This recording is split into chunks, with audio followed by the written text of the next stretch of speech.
Hey folks, welcome to the DarkHorse podcast live stream number 150 something. 155.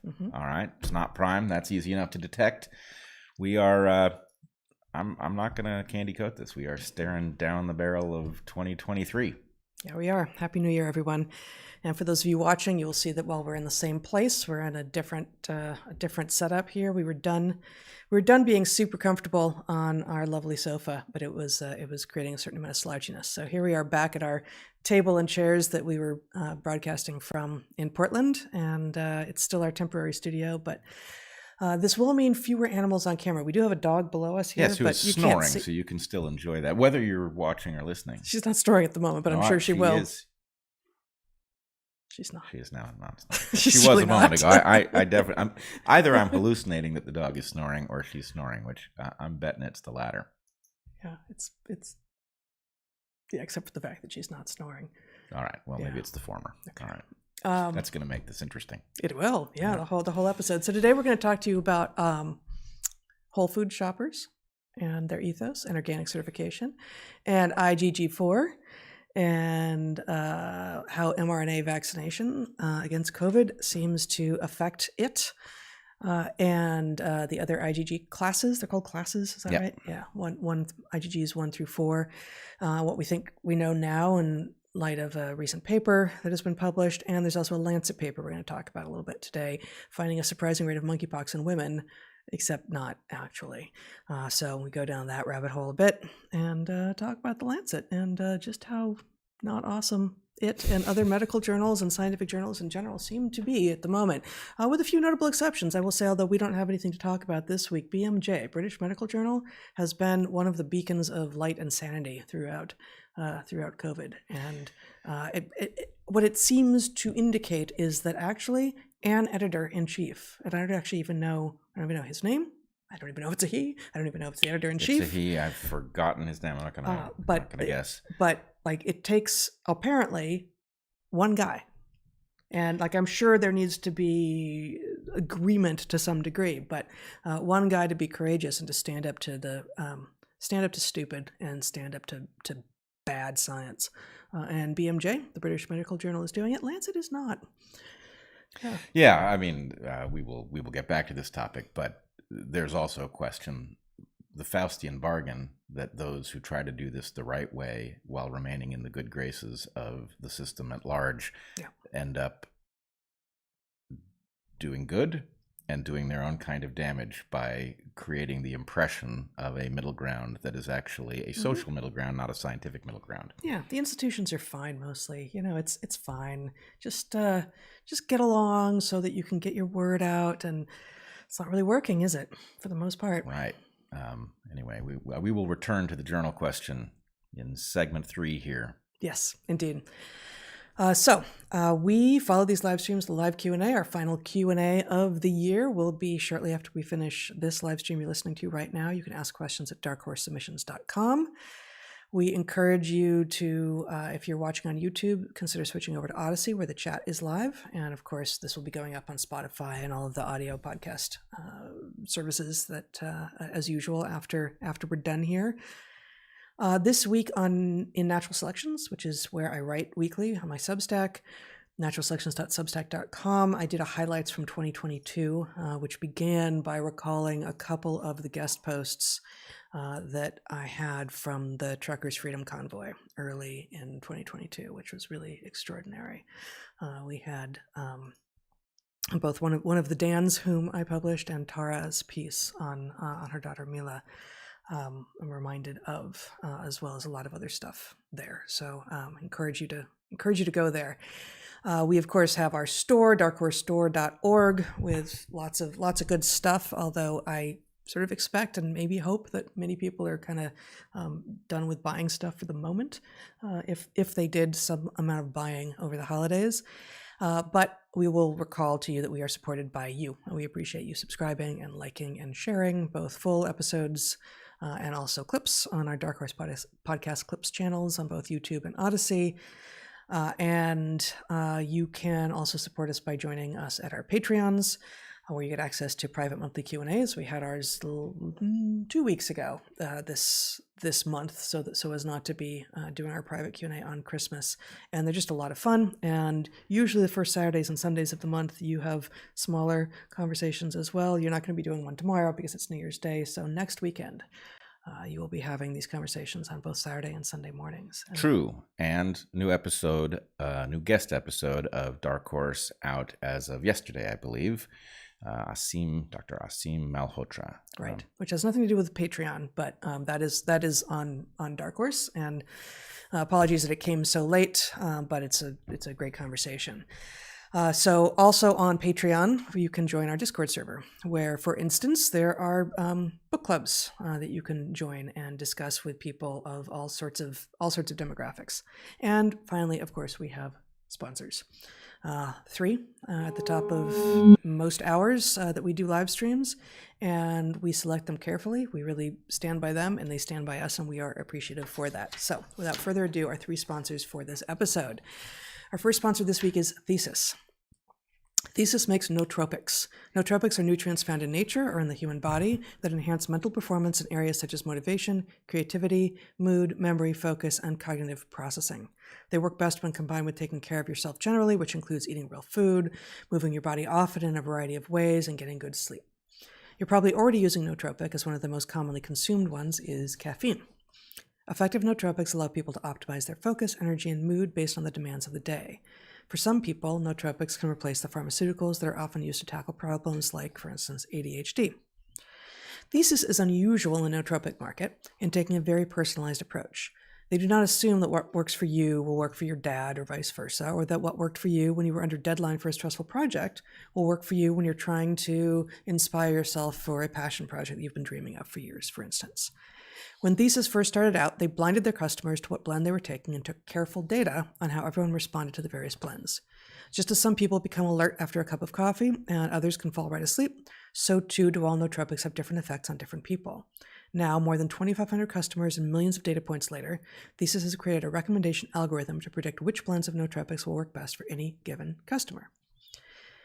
The process is simple. Go to their website, take a short quiz, and they'll send a starter kit with 4 different blend recommendations to try over the course of a month. We've tried several blends now, haven't liked them all, but have found several intriguing, which is exactly what you would expect given their approach. My 2 favorites are called Creativity and Logic. The Creativity blend smooths things out a bit, adds clarity. The Logic blend facilitates focus, but your results will vary. With fully personalizable blends, there is likely to be a Thesis that is right for you. To get your own customized Thesis starter kit, go online to takethesis.com/darkhorse, take the quiz, and use code DARKHORSE at checkout for 10% off your first box. Our second sponsor this week is 8 Sleep. Good sleep is a game changer, and the 8 Sleep pod helps you get good sleep. As we discuss in the sleep chapter of A Hunter-Gatherer's Guide to the 21st Century, intelligent life that found its way to Earth might be surprised by a lot of what it found here, but not by the fact of sleep or of dreams. Sleep is necessary. Without good sleep, we are destined to be unhealthy and unproductive. Consistently good sleep can help reduce the likelihood of serious health issues, decrease the risk of heart disease, lower blood pressure, and even reduce the risk of Alzheimer's. But more than 30% of Americans struggle with sleep, and temperature is one of the main reasons. Couples who sleep together, Bret, often have very different optimal sleep temperatures, which can cause all sorts of disagreements. My temperature feels under attack at this moment. It is. Yeah. 8 Sleep allows fine-tuned temperature regulation for both people. Having a cool room and a warm bed, if you're reasonable, is a luxury that 8 Sleep makes easy to obtain. All right, that's one perspective, sure. Yes. The Pod Pro cover by 8 Sleep is the only sleep technology that dynamically cools and heats each side of the bed to maintain the optimal sleeping temperature for what your body needs. With the Pod, you can start sleeping as cool as 55 degrees Fahrenheit, as some of us like, or as hot as 110 degrees Fahrenheit, which seems too warm for everyone. The temperature of the cover will adjust each side of the bed based on your sleep stages, biometrics, and bedroom temperature, reacting dynamically to create the optimal sleeping environment. 8 Sleep users fall asleep up to 32% faster, reduce sleep interruptions by 40%, and get 30% more deep sleep on average. With more restful sleep overall, you may see improvements in physical recovery, hormone regulation, and mental clarity, even if you want to sleep really, really, really cold. Finally, the alarm feature, which can wake you with temperature change or slight chest level vibrations, is much gentler than any standard alarm, and it's really great, actually. Everything about this product is great. We were both a little skeptical when H Sleep approached us. We said we'll try it, but really not convinced. But we are sold, and we are surprised at how much we appreciate the pod cover of the bed. So go to 8sleep.com/darkhorse. That's EIGHT sleep.com/darkhorse to check out the Pod Pro cover and save $150 at checkout. 8 Sleep currently ships within the US, Canada, the UK, select countries in the EU, and Australia. All right. Well, I'm now over that attack on my preferred temperature. Good. And I'm experiencing some dyslexiophobia here, looking at this script, which I have not read before. Phobia? Yes, it's the anxiety. I made up the term, but it is the anxiety that comes when you know you're going to have to read something in public and fear that there may be a term in there that you will stumble over that a normal person could read easily. But we'll find out if that happens. We will. All right. Our final. How about this? I promise to make fun of you for your preferred sleeping temperature, but not for your dyslexia. That seems fair. I think so. All right. Yeah. Our final sponsor of the year is Sole, a sustainable orthopedic footwear company. Sole is one of our 2 footwear sponsors, and we love them both. They are quite different from one another, yet they both have an evolutionary approach to creating shoes that help feet get and stay healthy. And people become more mobile because of them. Sole intentionally brings back structure with both their shoes and their signature footbeds. Sole aims with its footwear to return feet to health, and shoes by Sole are beautiful. In fact, travel being what it is, I had to limit my footwear when I went to Florida recently, and it had to have at least one pair of shoes that would go with my suit. And that pair of shoes was a nice leather pair of soles, slightly high top, that I wore for everything except biking. They're beautiful. Yeah, they are lovely, and they worked great exploring in Florida. Sole footbeds are the industry standard. Wait, do they resist crocodiles? Alligators? They repel crocodiles and alligators. I don't know if they resist. I managed to steer clear. Okay. Clear enough, in any case. Good to know. Sole footbeds are the industry That's actually standard. not true, guys. They're great shoes, but I wouldn't buy them if you've got an alligator problem. And who doesn't? I tried this. It works pretty well. Oh, okay. Sorry. Not helping. All right. Yeah, no, now my dyslexia anxiety is all the more elevated. All right. Sole footbeds are the industry standard in over-the-counter supportive insoles and inserts. They are moldable for custom comfort, giving you all the benefits of personalized support at a fraction of the price of orthotics. Sole footbeds are made from recycled cork and include a signature supportive arch, which is clinically proven to reduce arch strain in your feet. This is especially effective in helping recovery from plantar fasciitis, which I can pronounce because I've had it. Mm-hmm. But not when wearing your soles. No, this was many years ago, and it is a truly excruciating condition, which affects more than 2 million Americans, along with a range of other ailments, from shin splints, which are also agonizing, to hip, knee, and back pain. Sole footbeds also promote neutral alignment and good posture and are particularly effective at preventing fatigue when standing or walking for long hours on hard surfaces or near crocodilians. It says so right there. No, it doesn't. They believe in the quality of their product so much that they're sure that once you feel the comfort, pain relief, performance enhancement, and injury prevention benefits of Sole footbeds, you will want them in every shoe you own. They've also got an end-of-the-year sale going on right now with up to 75% off on selected shoes, sandals, and footbeds, all of which we highly recommend. Dark Horse listeners should visit yoursole.com/darkhorse to get 50% off any footbed. They believe in the quality of their products so much that they're sure that you will feel the comfort, pain relief, and performance enhancement and injury prevention benefits of Sole footbeds, and you will want them in every shoe you own. Once again, get 50% off by entering the code DARKHORSE50 at checkout at yoursole.com.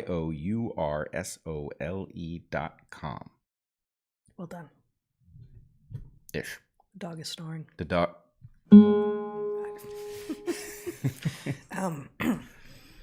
The nature of time suggests that just because she is snoring now does not mean that she has always been snoring. Let's put it this way. Most of the time that she is snoring, she has been snoring before we check in with her. So for some indefinite period before now, when we both agree she is snoring, she was snoring, perhaps without our agreement. Oh boy. 2023 is going to be long, isn't it? Yes. Yes. Long and trying. But at least we have our wonderful sons and our dog and our cats, wherever they are, to help us keep things awesome, I hope. Okay, let's launch into it. I was on the mainland recently, since we don't live on the mainland anymore, and I found myself in a Whole Foods. Whole Foods has never been my favorite store to be in, but it pretends anyway to have an ethos that is very much the sort of grocery shopping experience that we do prefer. So, when possible, we shop at farmers markets and at food co-ops, and actually, Portland was an exception on the food co-op front. There were a few co-ops, but they weren't that close to us, and they weren't as awesome as the co-ops in other places where we've lived. And so Whole Foods is usually not my first choice, but I was on the mainland. I needed to pick up some meat for holiday meals, and knew that I was likely to be able to find some high-quality meat, hopefully that was grass-fed, grass-finished. And, excuse me. And it led me to think about, I was sort of looking at all these other, mostly, holiday food shoppers in Whole Foods, which I want to say something about at the end of this little segment, but I actually ended up sort of going down a little rabbit hole because I thought, well, Whole Foods is actually to shopping at farmers markets and food co-ops a little bit like USDA organic certification is to actually growing your food responsibly and carefully, and in the way that would have been traditional 100 years ago through 10,000 years ago. Maybe not exactly that, but close enough. And I just thought, okay, well, I remember when we had relationships with farmers at, for instance, the Olympia Farmers Market, I would very often hear from them that, we're not certified organic, but we have everything in place. And either sometimes they would say we're working towards that, and it's a process because you have to let the soil remediate and such if there had been conventional farming practices on the land. But more often they would say we are doing everything actually to a higher standard than the U.S. Department of Agriculture requires in order to get organic certification, but we're not going through the bureaucratic rigmarole, which is itself a giant set of hassles and hurdles and expenses. And basically that means that, you, the buyer with a relationship with me, the small farmer, will have to trust me as opposed to the government. But I can bring you sort of better food at a better price without going through the bureaucratic intervention. So that was sort of what I had in my head about USDA certification. Go for it. So I just wanted to point out, we may have been through the logic on this before, but this is game theoretically absolutely top category, yes. Right? One should, I think we maybe in a recent episode talked about how one should evaluate two shampoos, one of which had no advertising associated and the other had an expensive model or whatever. Mm-hmm. And the answer is, psychologically, the consumer should penalize the advertised one, even if they look approximately equal, because the point is whatever wasn't spent on the model might have been spent on better ingredients or R&D or whatever it is that would make a better shampoo. And in this case, the de facto tax that exists on organic, quote unquote, organic foods that comes from all of that bureaucracy is then taken away from the profit and the quality of the farmer doing the farming. So in some sense, if you can trust your farmer, and your farmer's market often allows you to do that because you meet them face to face, and that's probably a better guarantee than a government certification at this point. And in fact, we had a CSA for many years, a community supported agriculture subscription, which is, if you have one in your area, it's fantastic to do because it provides basically insurance against the vagaries of weather and climate for the farmer, such that if they have a bad year, you get less in your box, but you've paid up front.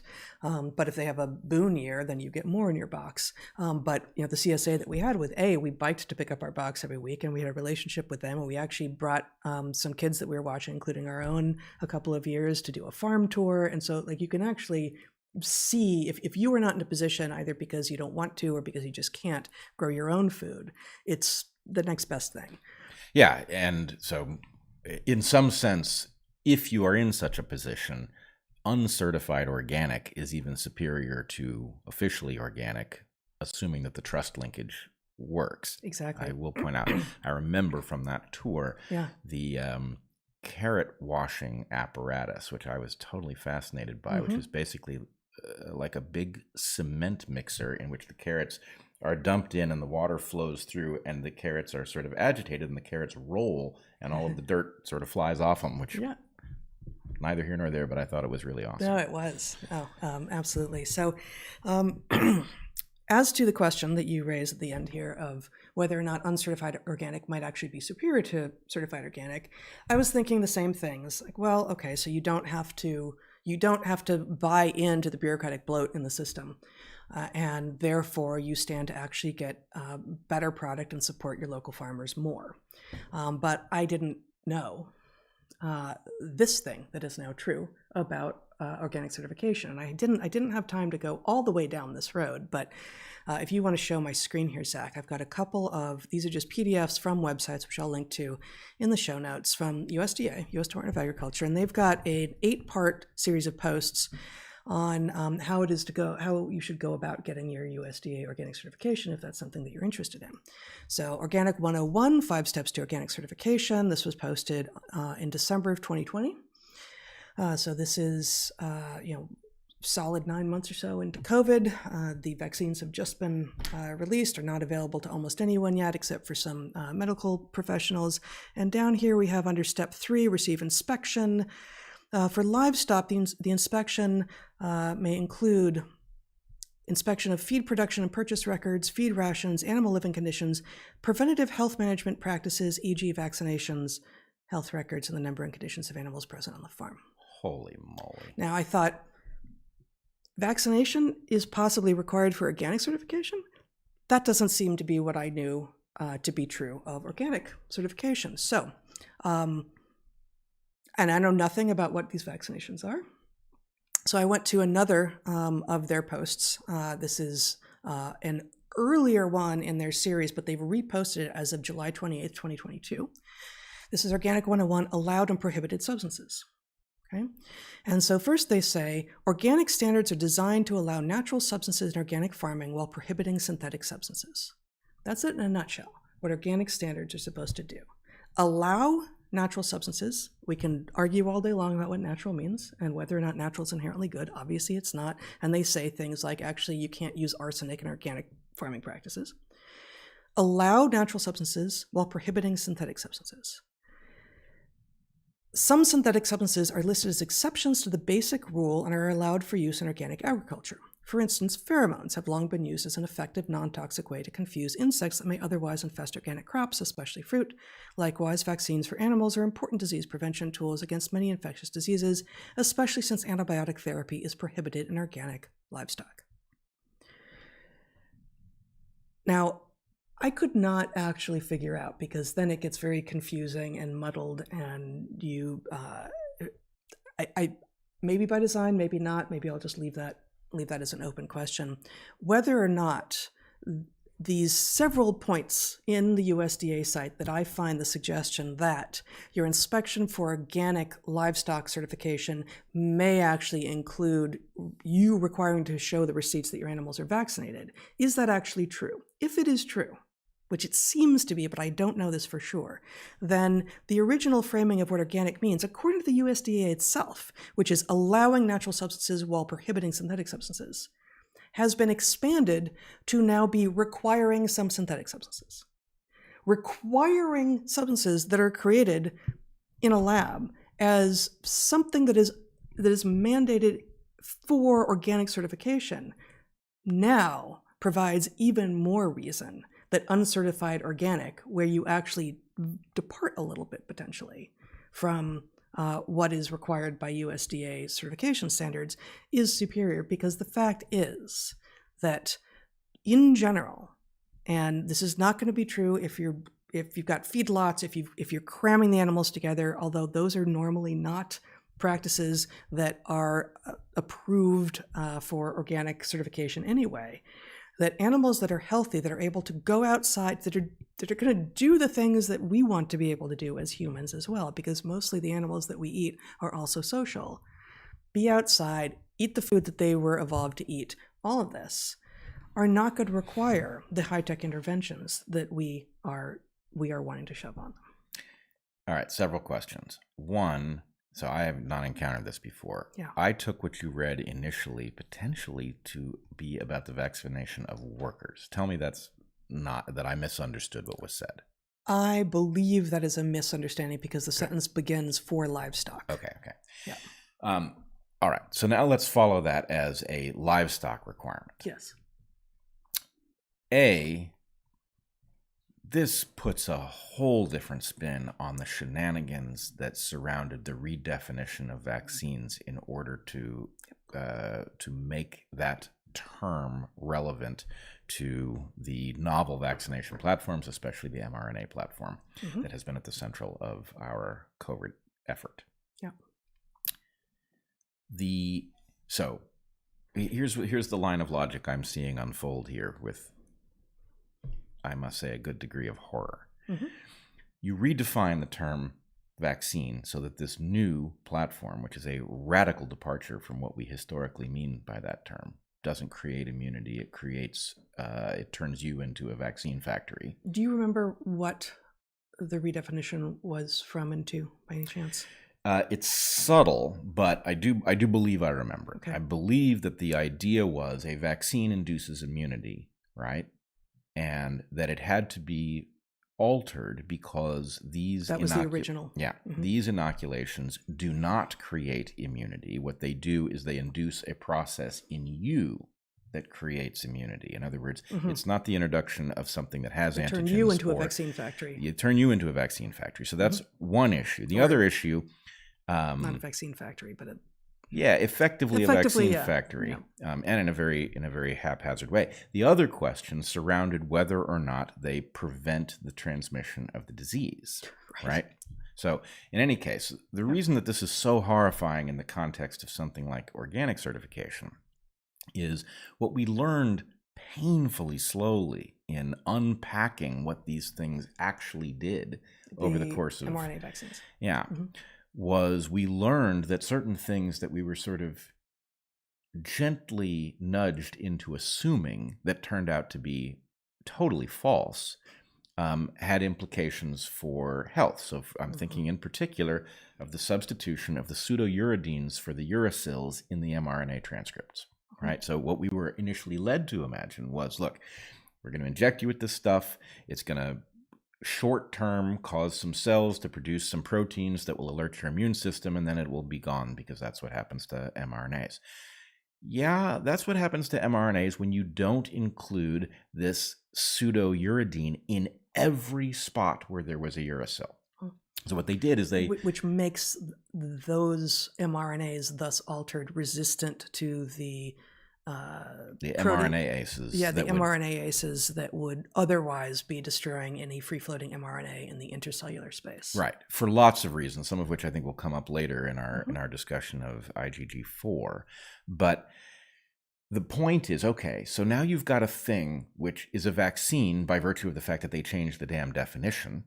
And the idea is, well, vaccine is really, it's synthetic, but it's leveraging an organic process that, okay, yeah, super elegant. Until you start telling me that you're introducing mRNAs that the body doesn't have a mechanism for taking apart because you substituted a pseudouridine for every damn uracil, and that means this thing has to find its way out of the body some new way or get degraded very slowly by entropy over time, meaning that you have fragments of this thing. This is an insane plan. And having changed the definition of vaccine, having vaccines be in the literature on organic certification means that anything could be introduced under this word umbrella without us being any the wiser. Right. Worse, we are now beginning to see, so at the beginning of the vaccination campaign, you will of course remember that there was all of this talk about shedding, which responsible voices like you and me largely dismissed, not because it was impossible that anybody would ever shed either a spike protein produced by this or an mRNA that they had been injected with, but because the dosage would be so low compared to, if a person survives vaccination, which almost everybody does, then the tiny dosage that you would get by shedding would be trivial almost no matter what it was, right? I mean, there's a trivial amount of cyanide in apple seeds, and if you swallow an apple seed, you don't die because it's small. But That said, there is now a responsible and growing chorus of people who say not so fast. Actually, the shedding thing turns out to be real. I'm still unsure how it could be important given the dosage issue, but there are ways in which the dosage can be high. For example, lactation, for example, having sex with somebody who has been vaccinated and Yeah, although those two things wouldn't normally be lumped under the category heading of shedding.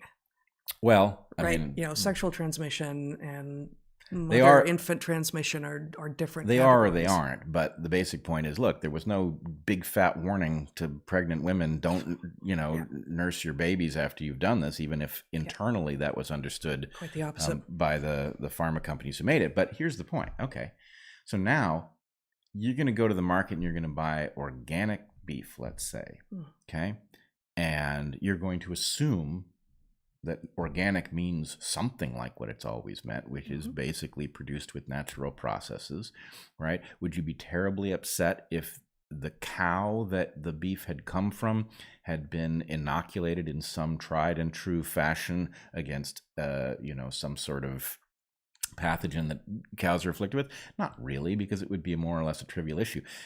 However, as soon as you tell me that cow might have been injected with a pseudouridine infused mRNA coated in lipid nanoparticles.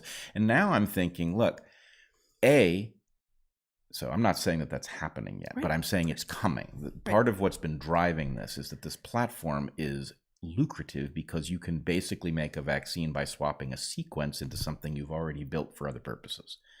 Right. But it's also true that what we have here is a static set of definitions and apparently words, while the meaning of the words is sort of cryptically changing behind the scenes, where, as the USDA site specifically notes, as I read from, USDA certified organic meat cannot have been given antibiotics. There may be some rare exceptions, but basically antibiotics are off the table if you want. You cannot be using antibiotics, especially with the sort of regularity that, sort of prophylactically across the board, like a lot of major meat producers do, which is terrific. However, it is terrific that they are excluded. Yes, terrific that they're excluded. However, if I were given a choice between, you're going to buy half a cow, or a whole cow, you're going to buy a large chunk of a cow that has been produced well, and it was grazing up until the very end, but it got sick at some point, and there was an antibiotic treatment for the sickness that it got, that it was given, and it was a short course, and that was a couple years before it went to slaughter, or the thing that it got sick with. Well, we've come up with this brand new thing that we're going to call a vaccine, and it's maybe got the pseudouridine in it, and it's got all these other, and it's got the lipid nanoparticles and stuff, and we're vaccinating that cow every single year, or whatever the crazy schedule is decided by the manufacturer. Well, the cow number one, which had a single course of antibiotics for a sickness that came on and that was treated and then it cleared the system, can't be certified organic, and cow two maybe can. And again, we're making up these vaccines for cows. We don't know that these vaccines exist for cows, right? But I would vastly prefer to eat cow number one, the meat from cow number one, which had a course or maybe even a couple of courses, right? Like antibiotics, as we have said over and over and over again, are one of the great, incredible human successes of Western medicine, as we have believed vaccines to be as well. But that doesn't mean that the widespread use in every possible moment is the right way to use them. And so the USDA organic certification position, which is absolutely no antibiotics, but because that, then yes, vaccines, seems to really misunderstand complex systems, evolution, what it is that humans who are seeking organic certification, both for themselves if they're farmers or for their food if they're consumers, would want. Like it just is so unnuanced as to really miss the boat. Well, I'm going to depart with you a little bit. I don't feel like this is unnuanced. I feel like we are having our assumptions. No antibiotics ever is unnuanced. Right, but that is and it's easy to it's easy to certify. If someone is coming in, oh God, I've got, my job is USDA organic certifier, and I've got to do 40 farms this week. I have no idea what the workload is, but I'm sure it's too high, right? Well, it's much easier to have a list of like, wait, you gave a course of antibiotics. That cow cannot be organic certified. Like that's all I have to know, right? It's so in that way it is unnuanced. Well, the rule may be unnuanced. Yes. What I'm saying is that the formulations here are smuggling in absolutely radical stuff as if it's minor, and that is the gaming of our assumptions. Yes. And so you and I have an instinct about an antibiotic.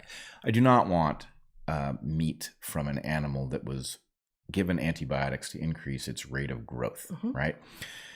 I don't want meat from an animal that was given antibiotics in the last 2 months of its life. I'm not troubled by an animal that was given an antibiotic a year earlier. Why? Because I know something about what that animal is made of. I know it has a liver. I know it has kidneys. I know it will have gone through a process of degradation. I know that the antibiotics themselves are the products of biology. And so the basic point is that cows' ancestors were encountering these toxins in the wild. The whole system is built to be anti-fragile by selection. And once you start introducing this radically new stuff, and the point is, what is it? Oh, it's an mRNA covered in some lipid. Okay? You've just... Not quite. Yeah, you just screwed me over twice, right? Because it's not really an mRNA. And that isn't lipid in the sense of some fat bar. Lipid never shows up that way in nature. Right. And so, okay, you've gamed my assumptions and you've gotten me to be more relaxed than I should have been. But now, okay, so somebody's done something to some cow, right? They've injected it with lipid nanoparticles covering some mRNA for some purpose. Again, this is fiction. This is fiction. Yes. But let's say they've done that. And now I go to the store and I see, hey, there's 2 kinds of beef. I'm willing to pay the extra price. I want this organic one, right? And when my assumption is the organic one, is it going to be perfectly free from all toxins? No. The animal will have breathed. It will have been out in the world. There are tractors on the farm. They have exhaust, whatever. Yeah. It's not perfectly free of everything, as none of us are. But it'll be 95% of the way there. Not if you injected it with this crazy crap. And now my behavior with respect to it should actually probably be the inverse of my instinct, right? If I want to eat a rare piece of beef, right, and I've gotten something that is certified organic, my sense is, what's in that beef? Mostly beef, right?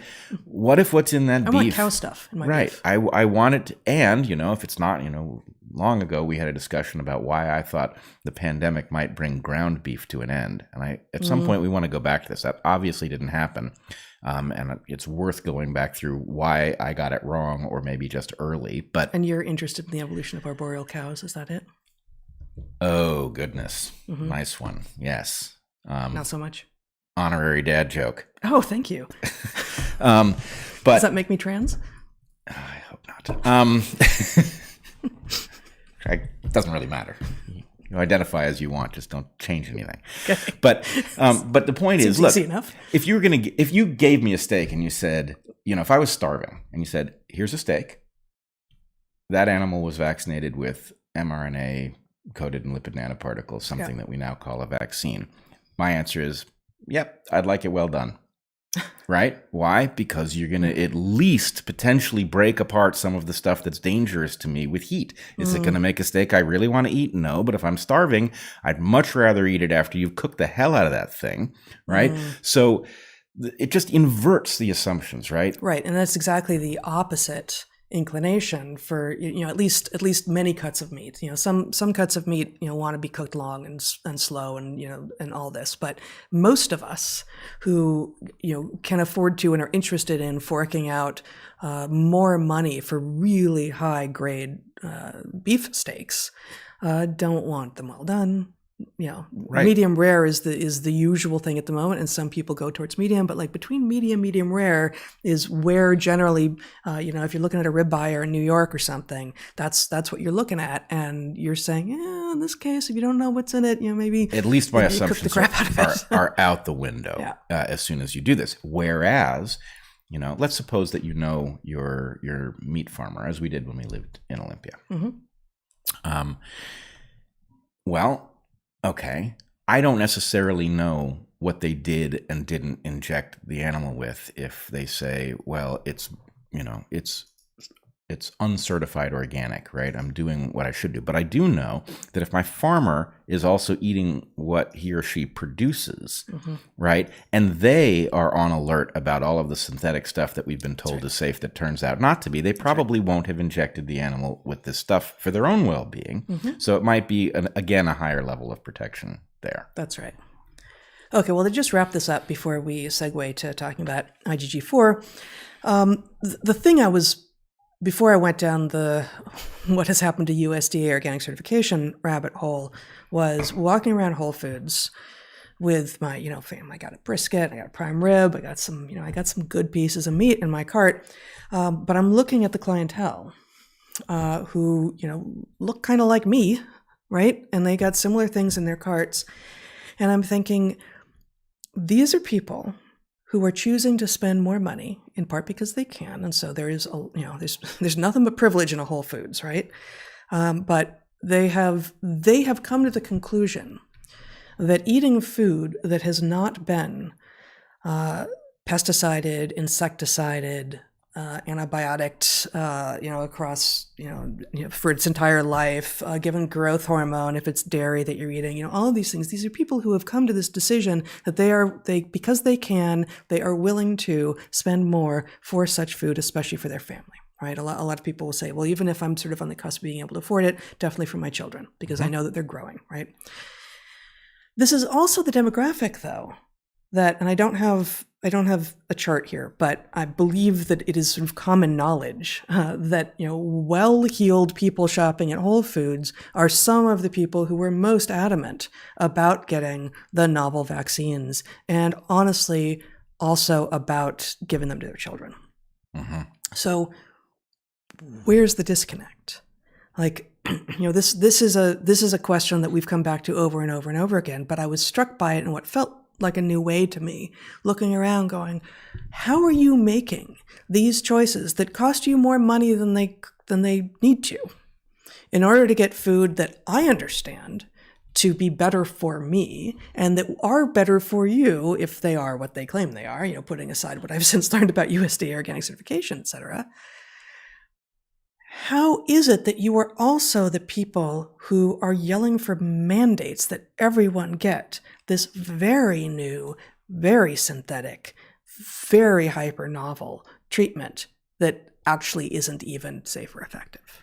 How do those two things live in the same head? Well, unfortunately, I think I know how they do, and it's something that you and I have actually talked about recently, which is, and I don't want to portray people as being this way. I think some people are this way across every topic, and all of us are this way across certain topics. But most people do not have a model in their minds about how stuff works, right? Most people, if they took biology, they took it in high school, they sort of, they got through the test, they didn't think too deeply about it. Maybe they were struck by a concept here or there, but they didn't walk away with a model of how a creature actually functions. They walked away with some factual knowledge. And by the way, a lot of that is on the teachers who failed to convey the intuitive, fascinating model that might have been passed along. I thought biology was incredibly boring after I took it in high school. I had that bad a biology teacher. Yeah. I got an A. And I was like, well, if I can get an A in a class that's that boring, what possibly could be of interest there? Yeah, anyway, I had a very different experience. You had a different teacher. I did. Yeah. I think I would have ended up, I was biologically, as my grandfather used to point out, Eric landing in math was a little bit of a surprise, but me landing in biology wasn't, because I was always fascinated by critters. But I also did benefit from a couple of biology teachers who really were good at making it intuitive, and that fostered my love of it. But anyway, the point is, most people don't have a model, right? Yeah. What they have in lieu of a model, I would call a Cartesian nightmare, right? So Descartes became troubled by the fact that he didn't know almost anything on his own, right? He took almost everything on the word of somebody who claimed to have discovered it. Yeah. And that is an alarming thing to realize. Now, in fact, there's nothing wrong with it. It's the only way, especially as the range of things that one might know has grown radically in the last couple hundred years. You can't know. If you set yourself the job of establishing everything that you believe personally, you'll get nowhere, right? You just don't have time to run that many experiments. And so we all have to take a lot of stuff on a kind of faith. But the question is, how good is your model of how faith works? Right? If what you do is you proxy your belief to a group of people who, they all went to college, they studied different things. Oh, there's a doctor in the group, there's a physicist, there's an engineer and a lawyer and whatever. And the point is, well, okay, this group has expertise in almost all the things you'd want to know. And so more or less, to the extent that they become persuaded that something is dangerous, I should probably watch out. To the extent that they become persuaded that something is safe, they're probably about right. And the point is, that probably works until somebody starts gaming it in the way that has now taken off. Well, and it's more easily gamed if no one in the group, and this will often be the case in hyper-educated groups of people, if no one in the group has skills in the physical world, because education is often correlated with disdain for physical work, right? I mean, this is criminal, frankly, that we have let that happen. But that very often people who are educated say, I've outsourced having to take care of any of my physical needs, maybe with the exception of cooking. But I don't do. Oh, we did our bathroom. No, you paid someone to do your bathroom for you, right? Like this, this language. It's one of my pet peeves. Like I hate it when people who can afford to have other people do their work for them linguistically make the claim that they have done it because they had the money to be able to afford to pay other people. But if you have a group of people who actually don't manifest physical things in the world in any way, by craft, by physical activity, something, then they are much more likely to miss glaring logical errors when they show up. Yeah, totally agree. And it has made them sitting ducks for this very sophisticated effort to slide stuff by us, right? Yeah. And they got us. When they said mRNA, I thought, that's bound to be short term. Still doesn't make it safe, but it's not a long-term issue. It's a short-term one, right? And then, the degree to which all of our assumptions, even those of us who are carrying a good model in the exact location, are being gamed is spectacular. But what it means is, we've seen a wholesale shift in what the people on a given team believe over time, right? Yeah. The number of authoritarian things, the number of anti-egalitarian things that the blue team is now spouting as if they're self-evident is amazing, right? Well, and just before the 2020 election, there were prominent Democrats, including our current vice president, who were saying that they wouldn't take the vaccine developed under Trump until and unless I don't even know what the conditions were. Right. But, the valence switched. And, no one on Team Blue wants to talk about, actually, these vaccines were developed entirely under the president that you hate so much. Right. And it took apparently no more persuading, except that now there's someone different in the Oval Office who had nothing to do with it. And of course, Trump had nothing to do with it either. Like neither presidents don't have anything to do with the vaccine development, although they can, encourage it. But, as if who is in the Oval Office changes how safe or effective a novel medical treatment is. But you're making the error right there. What is it? That's a model. And you're saying that model doesn't make any sense. Yeah. Right? The idea what's a model? That the person in the White House has a big influence on the technology that might arrive. So I'm saying that model doesn't make any sense. Well, but the point is you're describing it as if folks have a model running in their minds that doesn't work. My point is it's not even a model. They don't have a model. They don't have a model. What they have is a jersey, right? The people wearing blue tend to spout the scientifically wise things. And so if what I more or less do, it's like driving the flow of traffic. You may not know what the last speed limit sign said, but you look around and the traffic, there's the guy whizzing by in the left lane and there's a couple slow pokes in the right lane, but you're somewhere in the ballpark of reasonable. And the point is, if you do that, you end up flow of traffic on a normal road. And if you somehow bumble into the Indy 500, then the flow of traffic doesn't tell you anything about what you can do. You know what, though? Actually, this is a fascinating analogy because many modern cars now have a pop-up that tells you what the speed limit is. Yeah. And there are many examples like that happens to be the one that you used and that, I know because we have one or we definitely have a vehicle that doesn't do that because it's from the 90s, but at least one of our vehicles does. And I think that in part this allows the creeping authoritarianism. That's right? my point. Because most of us are now being informed constantly of like what you're supposed to do. You don't need to even look around and be like, I'm going to go with the flow. You don't even need to do that. It's like, oh, I know what I'm supposed to do. I don't even need to pay attention to like, why is that guy going like that? Well, what I'm arguing is we are forced to proxy our understanding on a great many things socially. Right? We have to defer to people who know more than we do in places that we don't know much. Now, hopefully, what you and I do is we have a model that hopefully does not get ahead of what we actually understand, that will allow us to detect some kind of illogic, right? Even if somebody's talking about physics and we're not physicists, the point is they've got to stay within the realm of reasonable or explain why they're departing before, we're going to be able to listen to the stuff that we can't comment on because it's beyond our knowledge. But if you toss out models entirely, and your point is, look, these people, they ain't perfect. I'm sure they're wrong about some stuff we'll laugh about 20 years from now, but they're cutting edge. I mean, they've gone to the right schools. They've talked to the right people. But isn't there a model implicit in that? No. There's a model of they're educated. My point is there's the failure of the idea of models at the point that you go from having to proxy the majority of what you believe to other people to, well, I guess if I'm doing that for the majority of stuff, why don't I just do it for everything? I'll hang out with the smart people and I'll be smart. And my point is the smart people are shopping at Whole Foods. They're buying organic because it is safer, right? And that means they have no mechanism for detecting that something has said, oh, those people have money. They buy organic because it's safer. Now, what definition do we have to swap before we can sell them our stuff under their label? Right? And they will feel sophisticated serving it at their cocktail parties, and they won't have any idea why their friends are getting Parkinson's disease, right? So it's exactly that. Once you socially proxy, the point is you are a sitting duck for anything that can pump stuff into your social environment through a social channel, which is what happened, right? We watched virtually every doctor screw up COVID, right? How is that possible?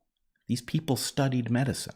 How could they get it so wrong? We knew until COVID, like everyone knew that the medical profession was in thrall to big pharma.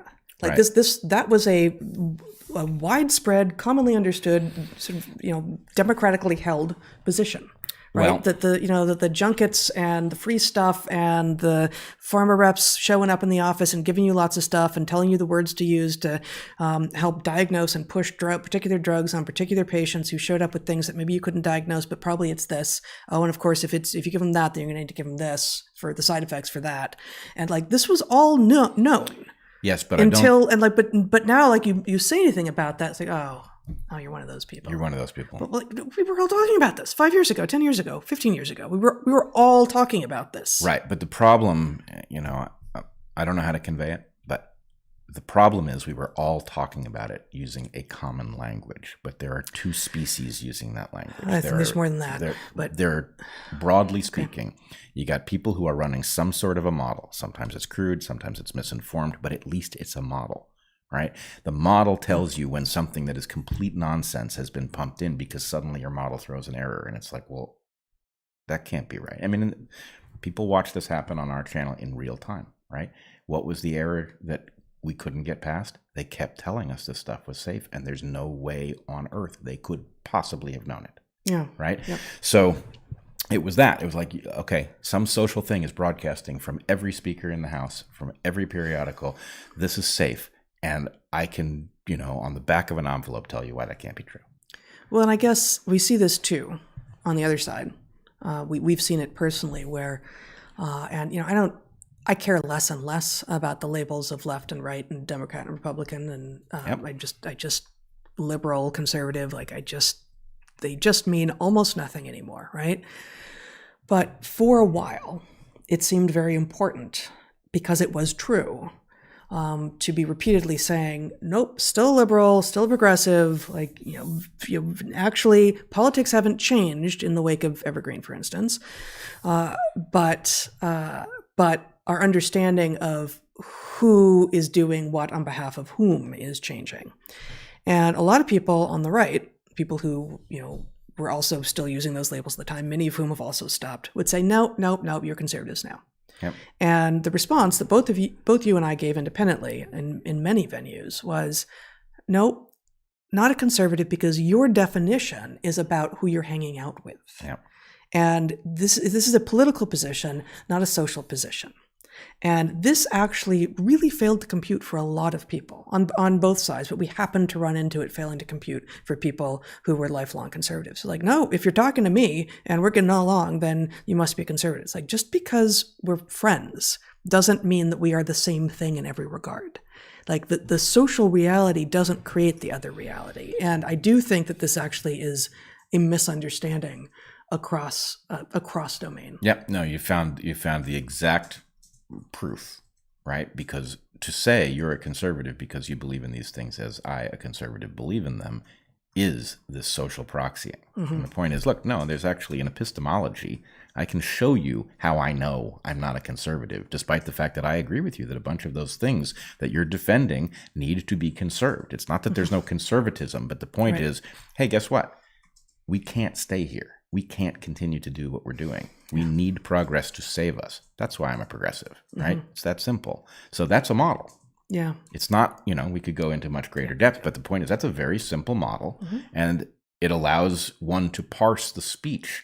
Who is a conservative? Who is a liberal? Who is a moderate, right? We can parse that speech using that model. And in any case, I guess my overarching point would be, it may be that social proxying is the slam dunk winner in a certain place where you have nothing at stake, in certain eras when the thing isn't lying to you right and left, right? It may be highly efficient, but as soon as the thing starts lying to you as a matter of regular course, you need a model. It's the only hope of figuring out what to listen to. Yeah.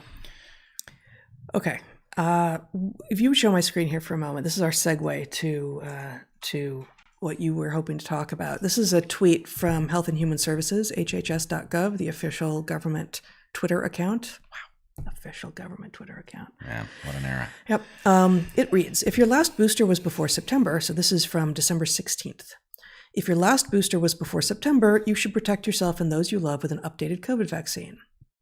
Catch COVID again, and you might not keep it to yourself. That's an advertisement for these vaccines? Amazing, right? Amazing at so many different levels. So many different levels. And they also turned off replies. Of course they did. They've learned that they have to do this to keep the people who are running a model from overrunning their replies and pointing out how stupid they're being. Yes.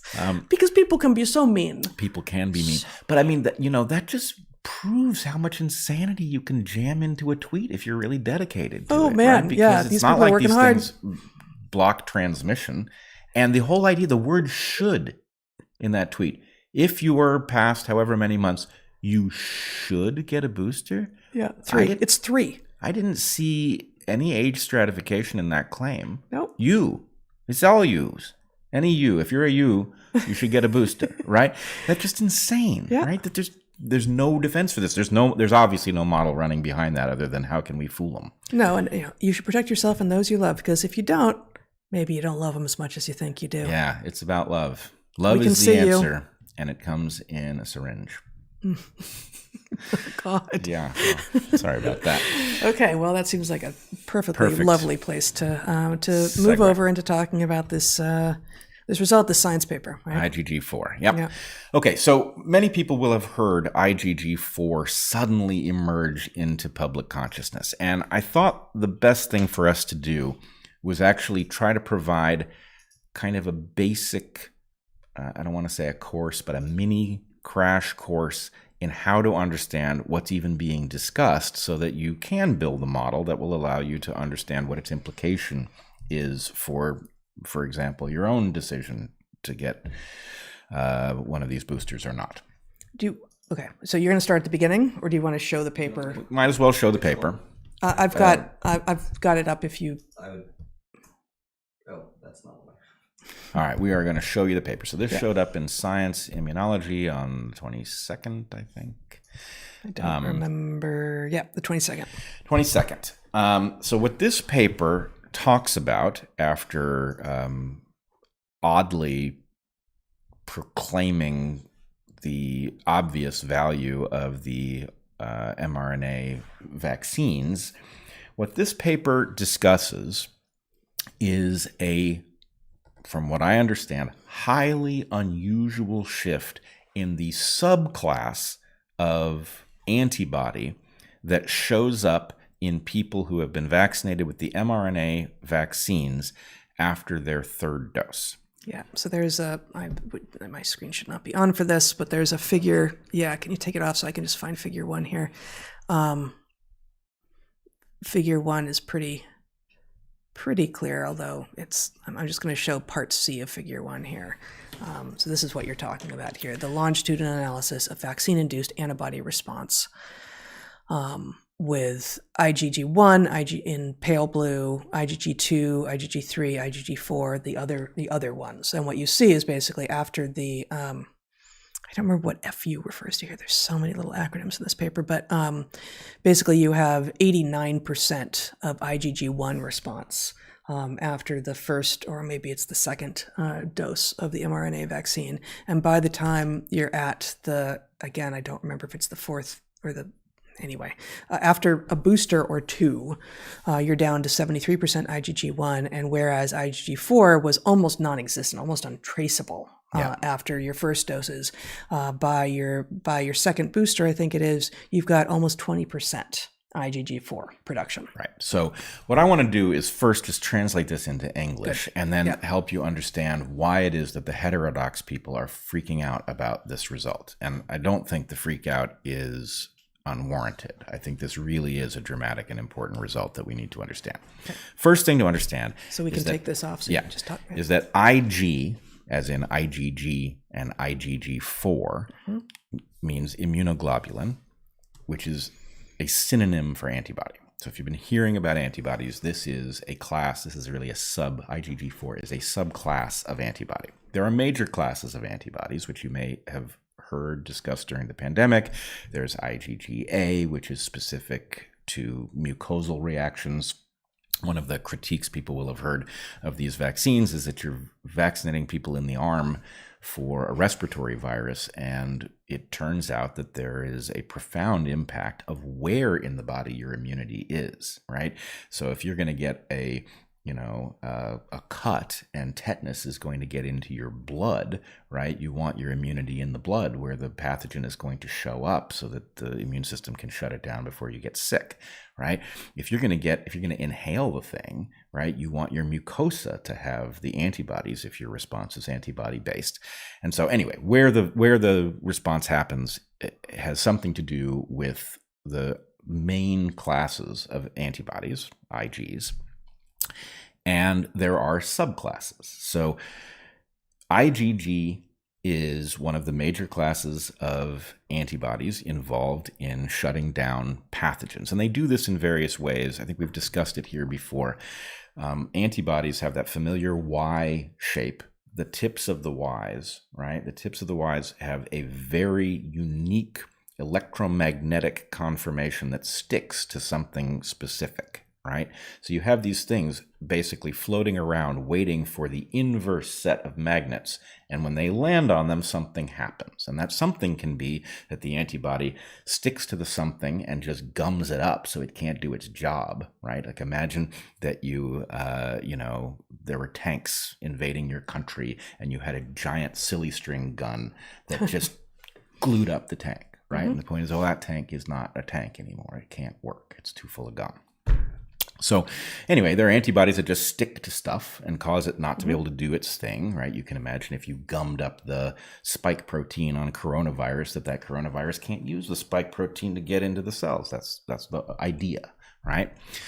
But this whole system, the system of immunity, of which antibodies are really half the story. So B cells, which you've all heard of, make antibodies. They have receptors on their surface, but they also make free-floating antibodies, which they secrete. And these antibodies go out and they do things. They gum up stuff.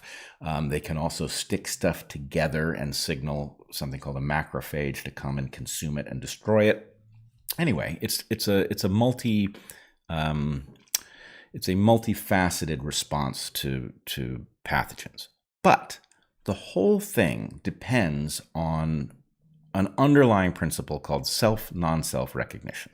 Okay, so the system has to be able to figure out what belongs to you as a result of all the stuff that you do physiologically, and it has to not interfere with that stuff. And then it has to detect all of the stuff that isn't you and figure out what to do about it.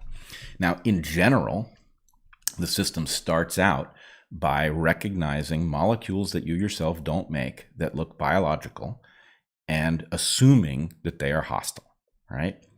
And that causes some problems, though, because you eat stuff that isn't you, right? You inhale stuff that isn't you, and the level of reaction. Although the eating stuff that isn't you is going through the donut hole that is your intestinal system. So It's technically outside of your body, right? And so that's why leaky gut syndrome and such is such a problem, and celiac disease, where the stuff that's not supposed to be recognizable by your immune system at all gets out of your gut and into your bloodstream, and then suddenly your body can start seeing a bunch of stuff and freaking out about it.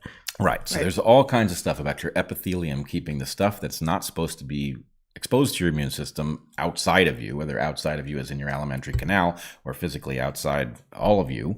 But anyway, so the system is extremely elegant. And the thing is, it's far more elegant than we yet understand. We are still at a very crude level of understanding how this works. But we do know that in utero, the system basically fires, right? Imagine you as a mammal inside your mother's uterus. You're not exposed to a lot of stuff from the outside. So the system can say, all right, which of our antibody-producing cells are being triggered by stuff that we're seeing? Those aren't good. They react to self. Get rid of them. Right? So now, by leaving only cells that didn't react to you, you've got a non-self recognition system. Beautiful, until you get into the world and things get complex, right? Now, here's the amazing thing. Now, I remember I guess I would have been a college student. I had seasonal allergies. And I went to the allergist, and the allergist did a panel and figured out what I was allergic to, and then cooked up some inoculations. And I asked, because I'm biologically oriented, I'm like, what's in those? And he's like, oh, the stuff you're allergic to. It's like, well, that doesn't sound like a very good idea. Why are you inoculating me with the stuff that I'm allergic to? That sounds like I'm also clearly already exposed to it. It's what's causing the problem that sent me in here. Exactly. Right? And so I asked, I don't understand why does this work? I'm not saying it doesn't, but why does it work? And he went through a very complicated explanation that meant nothing.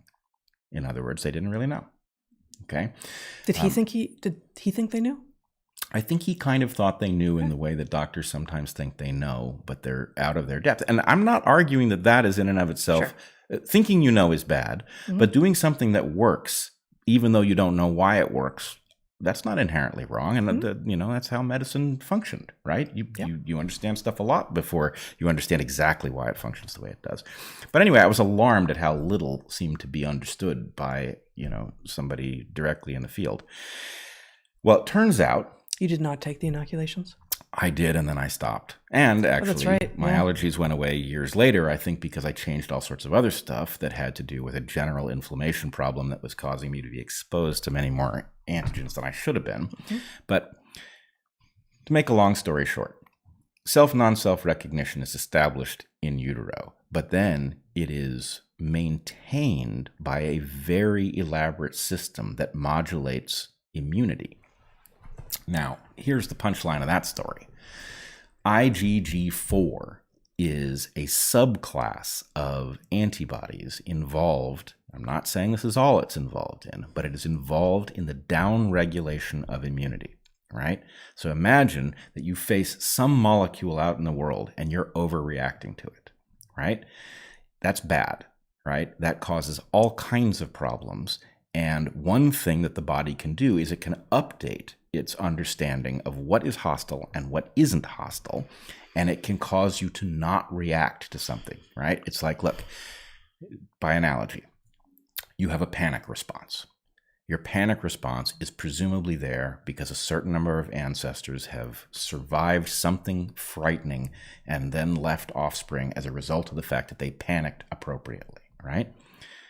There are all kinds of situations in which you don't want to panic, right? Most of them. Most of them is right. The vast majority especially in modern times. But, if you're in water, panic is not good, right? Learning not to panic in water, right? Like you and I grew up on a coast, right? As you're dragged out to sea by the riptide, panic is not your friend, right? If you fight that riptide, you will exhaust yourself and you may well drown. If you realize that riptides are short entities and you let it take you out, which is frightening as hell, and then you swim horizontally, you will escape that riptide and then you can swim in, right? Not panicking is the key to surviving. So riptides tend to cause panic as you notice it's happening. Learning not to panic is the key to survival. IgG4 is like this, right? To the extent that something you're encountering is a bummer because of your reaction to it, not reacting to it is key. And so it is not terribly surprising that the system has a mechanism for downregulating a immune response.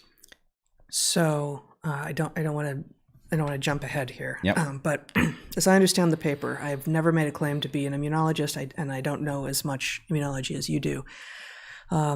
They have found that the greater the exposure to the mRNA vaccines, the higher the ratio of IgG4 among a total of all of the IgG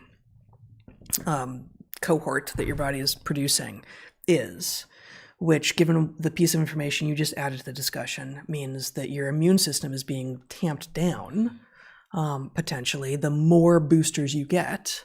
They also find that those who have been vaccinated and then get exposed to COVID also are producing more IgG4. And they went and looked at a couple of other vaccines. I think it was typhoid, maybe. You don't need to show my screen here yet, but no, not typhoid, tetanus and RSV. They say the IgG4 subclass does not prevail after repeated vaccination with tetanus toxoid or respiratory syncytial virus infection. These findings support the notion that class switching to IgG4 is not a general consequence of repeated antigen exposure in form of vaccinations or infections. Yep. So this is and it's specific to the mRNA COVID vaccines. Yep. And not generalizable, at least to two other vaccines, one other vaccine and one other infection that are active in the human population now. Right. Yeah. Now, I don't want to pretend anybody really understands what this all implies, but it does open some very scary possibilities. Yes. So one thing is that the repeated vaccination, and you and I and others have warned about what we don't know about continuing to send the same alert signal into the immune system in a dynamic, complex system, right? So these vaccines were insane in a number of ways. One of them is they're too freaking narrow, right? You are like a child playing against a tennis pro, right? You are delivering an evolutionary challenge that is not difficult for this virus to overcome. Mm-hmm. And you are doing so repeatedly, right? You keep playing the same move in tic-tac-toe and not learning that it doesn't work, right? So, okay, we've talked about things like original antigenic sin, right? Original antigenic sin means that if you overly train your immune system to have a particular reaction, it doesn't get to experiment and find a better reaction, right? So that's one hazard here. Antibody-dependent enhancement, right? You're talking about an evolved entity that is trying to get into your cells to do its own bidding, right? It has encountered antibodies before. It happens all the time. And so the question is it built in such a way that it can actually utilize those antibodies in a jujitsu-like way to get into a cell that it couldn't otherwise invade, right? Mm-hmm. Of course, that has been experimented with by selection. And so that is always a danger when you're inducing an immunity. So how do we know that's not going to happen here? Well, this adds a whole new category, right? Yeah. To the extent that your body, and my guess is if we study long enough, we will find that there are pathogens that have figured out this trick. Maybe even COVID has figured out this trick from before. But the idea that there is a system for attenuating immunity and that it is being elevated at a spectacular level. I mean, from non-existent to 20% of the IgG response. Yeah, from something like 0.04%. It might have been 0.4, but they gave a number, but then they also said almost not measurable. Right. It's almost not measurable, which you would expect. At the beginning. To the extent that you're fending off something, the attenuation antibody is not the one that you want to be producing. It's counterproductive, right? It's its own goal, right? So the fact that this thing is being elevated tells us, if they've only surveyed a couple of previous vaccines, but they've said, hey, look, here we've got some vaccines we know actually work, and it's not triggering this. B, if you've been vaccinated and then you get COVID, it is being triggered. That's interesting. That is interesting. This is also interesting from the discussion of the paper. Furthermore, we observed significantly higher IgG4 levels after 2 doses of Comirnaty, which I also never know how to pronounce, the Pfizer vaccine. I thought it was Comirnaty, but... Comirnaty? Okay, I'll start over. I'll go with Comirnaty. Furthermore, they write in this Science Immunology paper released December 22nd of this year, furthermore, we observed significantly higher IgG4 levels after 2 doses of Comirnaty mRNA vaccine compared to a heterologous immunization regimen with a primary Vaxzevria vaccination followed by 1 dose of Comirnaty, although the total anti-spike IgG response was comparable. This argues against the hypothesis that repeated exposure to the spike protein itself triggers the unusual IgG4 response. So, it's a small study, and there's a lot here that is beyond my ability to assess directly in terms of their methods and the tools that they're using. But they seem to have covered a lot of bases in terms of like, oh my God, does this happen whenever you get repeatedly exposed to a pathogen? Nope, not with RSV. How about whenever you get repeatedly exposed to a vaccine? Well, no, not with, again, what was it? Tetanus, I think. Yep. Not with tetanus. Okay, how about if you just get vaccinated a lot against COVID, but it's different COVID vaccines? Nope, not that either. It's the mRNA COVID vaccines repeatedly being vaccinated against, getting repeated exposure to that. And they don't say Moderna here, but my guess would be that either Pfizer or Moderna would do. You could mix those two, and you would get the same response. But I don't know. They don't appear to say it. I think that's implied by the paper. So wow. that argues that this isn't a strict case of original antigenic sin, right? Because it's not the antigen that's doing it; it's something more complex. And it could be, it could be a lot of things, right? This is such an alarming, strange result. I'm not saying that this is right or that I even believe it. I'm just saying one hypothesis is that the destruction to the immune system that comes from the pseudouridine enriched mRNAs being consumed by macrophages. Do we know that destruction happens? I don't think we know that yet, but it's certainly likely that macrophages, which are capable of digesting normal stuff, might choke on pseudouridine enriched mRNAs that are spilled out when a T cell destroys a pseudo-infected, transfected mRNA spike-producing cell, right? That could be resulting in a shift in immunity as a result of some kind of exhaustion. Now, immune exhaustion? Yeah. Let's put it this way. My model doesn't tell me how you get from macrophages ingesting this stuff to that kind of exhaustion, but who knows? We now have a question on the table, which is why are we seeing this radical shift in the direction of standing down an immune response where you would expect it to be elevated? Yes. Right? So that's troubling. What's also troubling is because this is mediated by an antibody, it is mediated based on a particular electromagnetic signature on the surface of whatever it is that these IgG4s are targeted at, presumably spike protein. So what that means is that if you imagine your immune system can react to just about anything, large biological molecules. That way it can recognize any invader, whether your ancestors ever saw it before or not, right? And then if you reacted to everything, you'd react to yourself. You'd tear yourself apart before you were ever born. So you get rid of all of the stuff that looks like you. right? That digs a big hole in your immune system, right? All the stuff you yourself make is placed off limits from immune attack. Autoimmunity is the result of of that border not being well policed, and there are various reasons that might happen. And a pathogen might learn to look like you enough that the immune system would either let it go free or pursue it into that hole and start attacking you also, right? So something like rheumatoid arthritis, right, where you're attacking your own tissues, might be the result of that damned if you do, damned if you don't immune predicament. But the point is, look, okay, we've specified a sequence, and now the immune system has reacted in the way that we've done this by apparently standing down an immune response. Now we're creating an opportunity for the pathogen, right? And not just this pathogen. We're creating an opportunity for any pathogen that can evolutionarily produce a signal that triggers that same reaction, right? So not exactly the moment. At this moment, in the global north, when many illnesses are cropping up because people are inside and it's dry, and respiratory viruses just have an easier time transmitting for both of those reasons. Sure enough, we have what is shocking to all of the health professionals and public health authorities, is a sharp rise in very bad cases of both flu and RSV.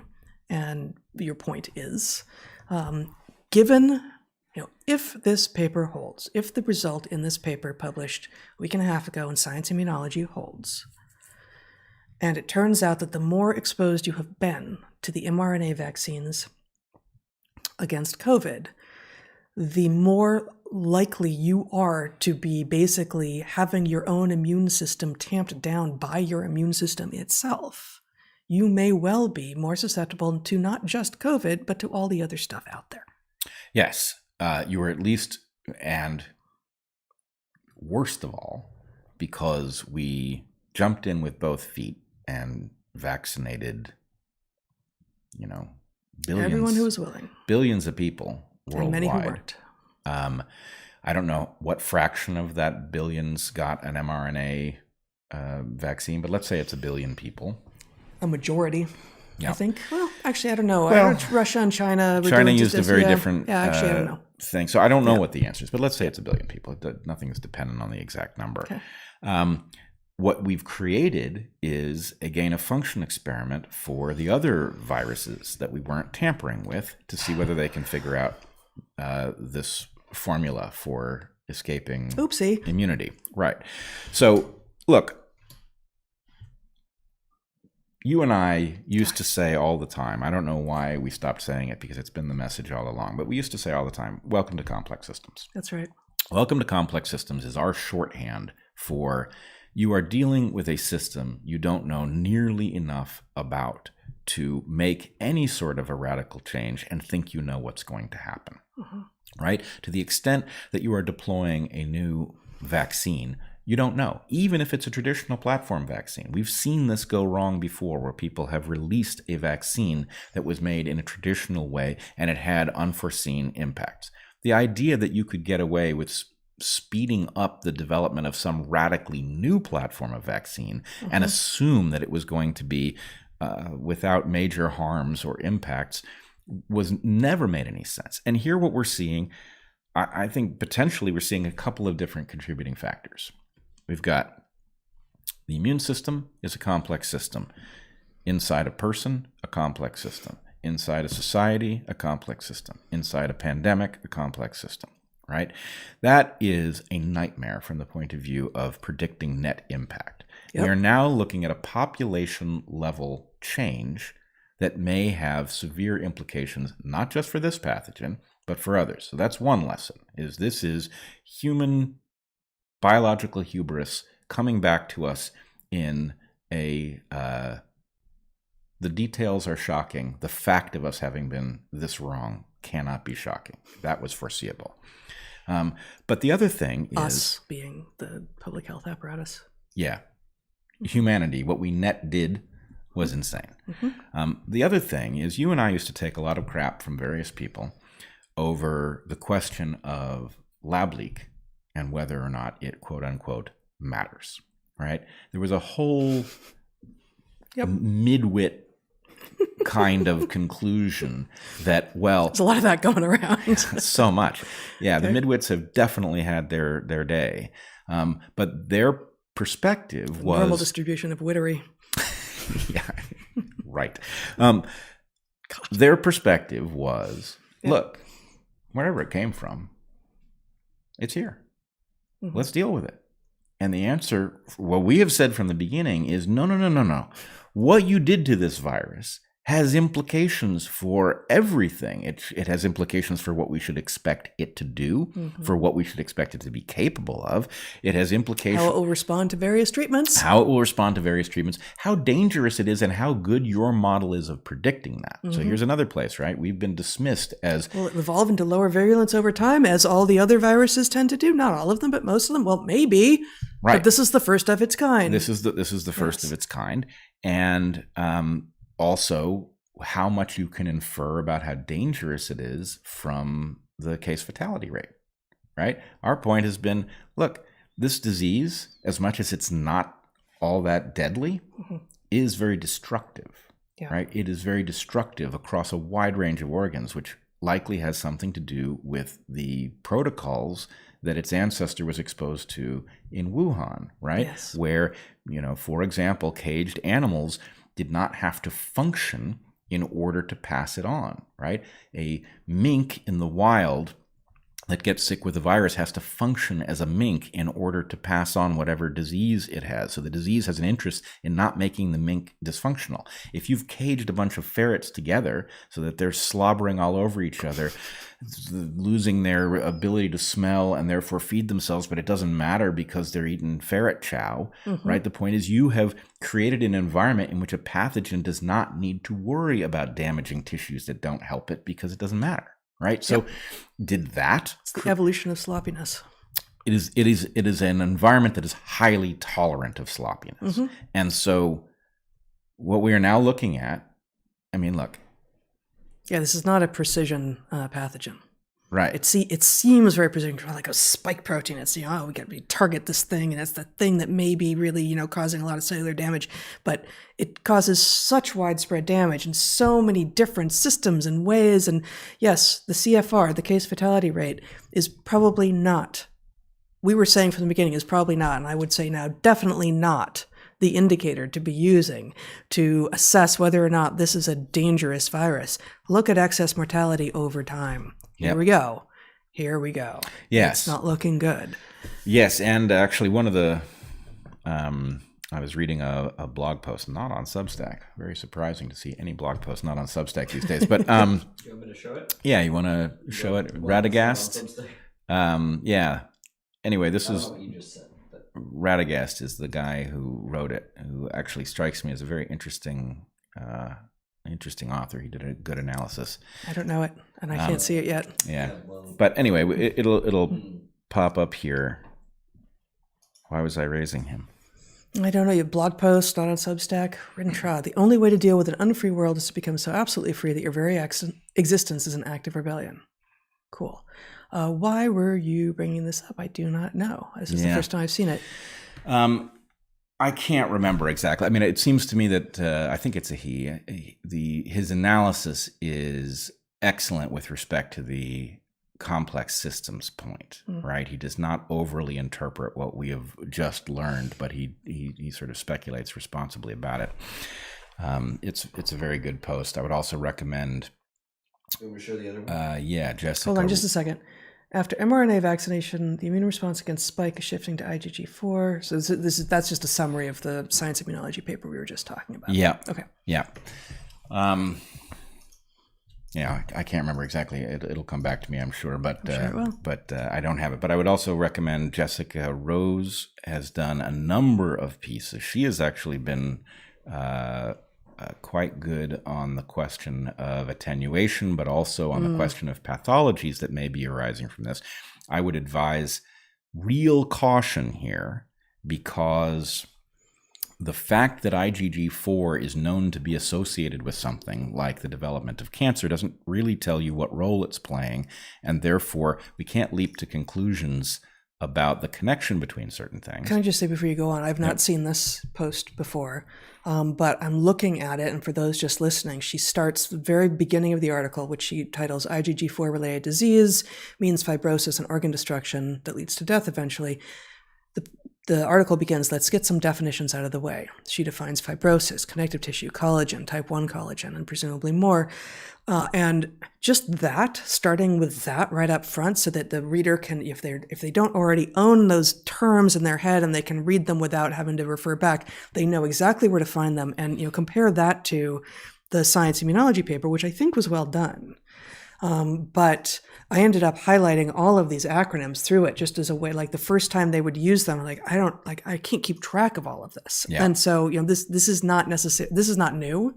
But even the way that Rose has written her piece there, which I haven't read, I immediately know that she is at least attempting to be a clear communicator such that people can come to their own conclusions. Yep. And that is that's not standard scientific communication style, in part because it takes more words and paper used to be at a premium and journals used to be printed on paper. Like that's the sort of explanation for why you have this really tight sort of telepathic scientific writing style. But there's not much excuse for that now. And even just having a little sidebar glossary for all the terms on a paper like this would help a lot. And that does, it creates a barrier to entry for almost everyone, the way that Rose article looks like it shouldn't have, really. Like I don't think her article has that barrier to entry. She's inviting everyone in to read and to assess. And frankly, this is part of what those who would erect the barriers to entry really don't want us doing. Like they don't like what we're doing. They presumably don't like what she's doing. They don't like what a lot of these doctors and researchers are doing, saying, you know what, I actually did train in something like this or related to this, and I can assess these things. And so I'm going to communicate to all y'alls who don't necessarily, want to read Science Immunology, but we can assess it and say something about what it actually says. And for many, that is basically a breach of a contract between elite and not elite, between educated and not educated. It brings power and agency back to people where it belongs. So the distinction I've drawn is between what I would call terms of art, which are a necessary evil. Yes. These are terms Yes. that we have to have in order to communicate about things. So IgG4, for example, Mm-hmm. You need a term to refer to this special subclass of antibodies in order to have that discussion. But it's better if you don't have it. Whereas jargon, which is the alternative, is the barriers to entry that are placed by so-called experts to keep people from understanding what they're saying, so that only the experts can discuss it and they don't get exposed for what they don't know. Right. So anyway, Jessica Rose does a great job of bringing you in by just saying, look, here are the things you're going to need to know to understand what I'm talking about here. Mm-hmm. So we do have a tremendous issue with nested complex systems that have been interfered with in a radically novel way that is now having a consequence we can measure that nobody fully understands, but may be connected to any one of a number of pathologies that have been seen. Could be connected to rapid cancers, could be connected to fibrous clot-like developments, as Jessica Rose argues. But the real answer is stay tuned. Yeah. We will find out more about what this means over time. There will no doubt be an insane propaganda campaign designed to demonize those who become interested in this because, frankly, it is at the very least a tremendous challenge to those who are arguing that there is a role for these so-called vaccines going forward. At least two things here: mRNA vaccines and therapeutic treatment in general, and gain-of-function research. Right. Yeah. We have opened Pandora's box and run out the clock on all of our good options and deployed technologies that have made things far worse. And at some point, we should stop using whatever mechanism it is that's telling us what to do next, because we are doing ourselves more harm, right? And What I would like to know is what we have done collectively that has been of any value whatsoever, right? We caused the problem, apparently. We then exacerbated the problem. Sure. At some point, not listening to the people who set any of those plans in motion would be like a first step to doing something reasonable, I would think. Sounds like misinformation to me, Bret. That's what they call me. Misinformation? Yes. I was voted that Did you in high win? school. I did. Okay. I was going to say in stupider news, but it couldn't possibly be. The Lancet, which has been considered one of the premier medical journals, although, as we said at the top of the hour, and as we've said here before, it has sort of long since been understood, including by many doctors, to not really be all that serious after all. But they confirmed that, if you will, this month, December 2022, when they published this study. And I'm just going to read some bits from it, but don't put up my screen just yet, actually. I actually feel like I should give a trigger warning before talking about this, because if there's sex and types of sex and types of sexual intercourse discussed in this article, which I think warrant just, we're not going to spend a lot of time here, but in order to understand what this paper has done, what the authors of this paper have done, and what this journal has done by letting them publish it in this form, you need to go into some things that some people will consider grotesque. So there you go. Turn off now if you're not interested in learning about some of the differences between how women and trans women actually engage in sexual activity. So here we go. You can put on my screen here, Zach. This, again, published this in December 2022 by The Lancet, Human Monkeypox Virus Infection in Women and Non-Binary Individuals During the 2022 Outbreaks, a Global Case Series. Now, you might think, if you just look at the headline, that it's going to be about women and non-binary individuals. That's the problem. Well, no. I will say here, as I've said many times, non-binary isn't a thing. That's not a real category. That just stop it already. You're just making that up. The non-binary individuals, the handful, I think it was literally maybe 5, that they included here were all female, actually, not assigned female at birth, but actually female, observed female. And the problem arises with their category of women, in which about half of the women that are included in this study aren't women. They're trans women who are not women. So they're looking at monkeypox, which, for those of you who've been living under some rock that wasn't infected by monkeypox, of course, is mostly been an infection that gay men get from gay sex. That has mostly been the case. And so, okay, well, yeah, we should see what's going on with women for sure, but maybe don't include a whole bunch of men and call them women, and thus further confuse the issue. So here are just a few. Sorry, it's gonna want to pop up. Non-sexual routes of transmission, including household and occupational exposures, were reported only in cis women and non-binary individuals. So that is to say that once again, it's all of the men included in the study on women were actually being exposed through sexual routes. Wait. This is actually, it's not an important piece. I'm not sure why I highlighted that one. In trans women, this is research in context. This is sort of a, if you don't want to read the whole article piece. In trans women, oh wait, sorry. Oh my God. I need to see okay, I'll just read this. In trans women, commercial sex work was reported in 34, that is 55% of 62 individuals, and was the strongest occupational link to infection. 24, that is 34% of cis women and non-binary women, had vaginal mucosal involvement, and 59% of 71 had vulvar lesions. 1 trans woman had vulvar involvement, and no disease of the vagina was described, perhaps reflecting sexual activity, as few trans women had undergone gender-affirming surgery. I'm going to just keep going a little bit here. Here it is. HIV prevalence was very high in trans women, 50%, but lower in cis women and non-binary people, 8%. Okay, so the men that they included in the study on women were either half or more than half HIV positive and sex workers. Okay, point 1. I'm sorry, my screen does not want to behave. My God. Do you want me to Keep your screen for a second. Yeah, I think it's hanging up because I'm connected there. Okay, now you can show it again here. Similarly, large case series describing the 2022 outbreaks of monkeypox virus have included no or few women, and that continues to this day. And large epidemiological surveillance data sets have not differentiated between cisgender and transgender women.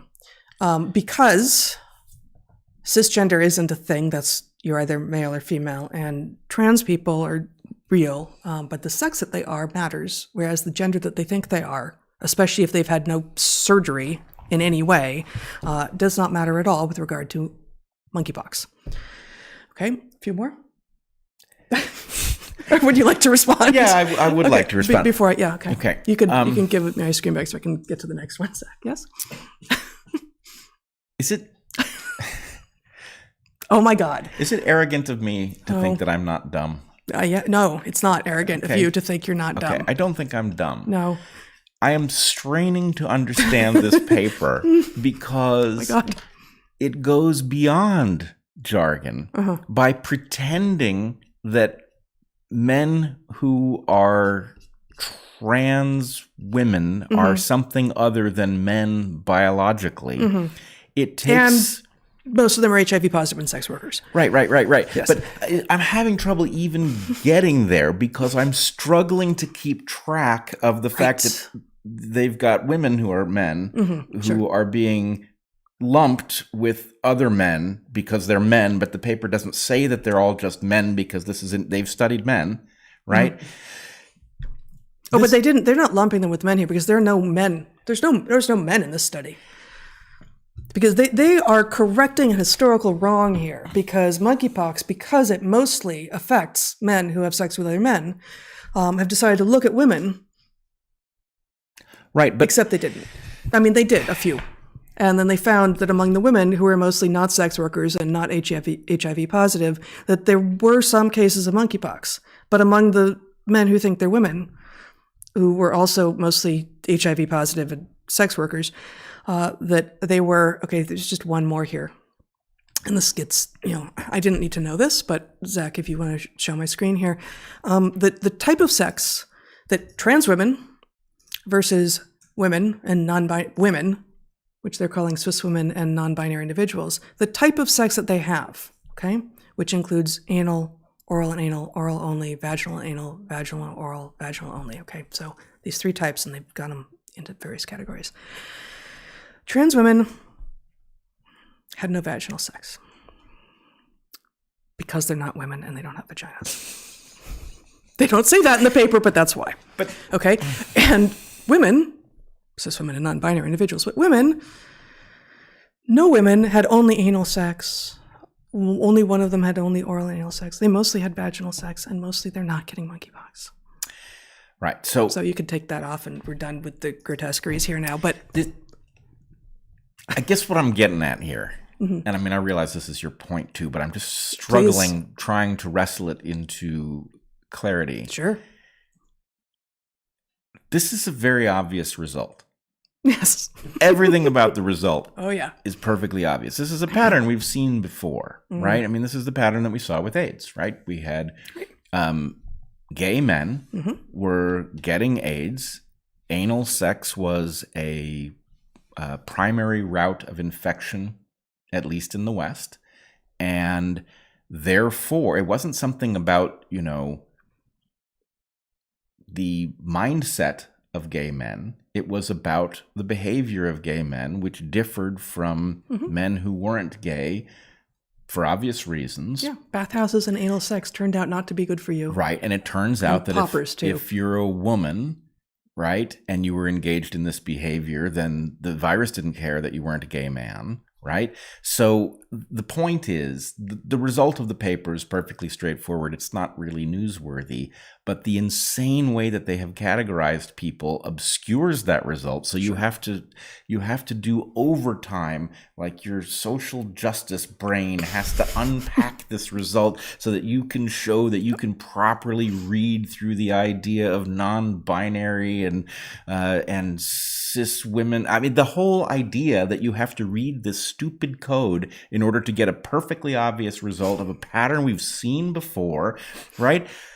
This paper should be very easy to understand, and yet they have turned it into a monstrosity of needless complexity by pretending that all sorts of things that have nothing to do with biology are fundamentally biological and medical. Sure. Yeah. No, and let's definitely look at monkeypox transmission in women by doing a small study in which half the people aren't women. Right. I don't like sort of the rad femme move to blame the patriarchy for a whole lot of shit. Yeah. Like what is going on here? But really? Like, what about studying women? Because wasn't that the point? Right. But no, half the people, they've not. Just because they said they were an armadillo here, they're not an armadillo, and they're not women either. Like, they're not. And these are trans women, but before they've had bottom surgery. Is that the idea? Mm-hmm. Okay. So it's waning men. I'm sorry. Oh, yeah. Yeah. Thank you for not saying hallelujah. Appreciate that. I mean, I know this is wrong, but I'd prefer it to be waxing men. Right. And I don't like that image either. No, that's it's hairless at some level. Yeah. Yeah. Mm-hmm. Yeah. Okay. Which is okay. So just one last thing here. So I was like, oh God, the Lancet is really far gone. What the hell? And I just went onto their site and found the last op-ed that the Lancet is publishing this year. It's not the last op-ed ever. We can hope, but no, I don't think so. It's called Pasteur's Legacy in 21st Century Medicine. Yeah. Yeah. So here it is. And again, I'll link it, but here's a PDF. So here, the Lancet bids 2022 adieu with a commemoration of Louis Pasteur. And then a little bio of Louis Pasteur, but two little highlights here. It's short.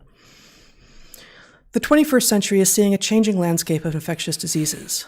Old and new pathogens are emerging under growing pressure of anthropogenic forces.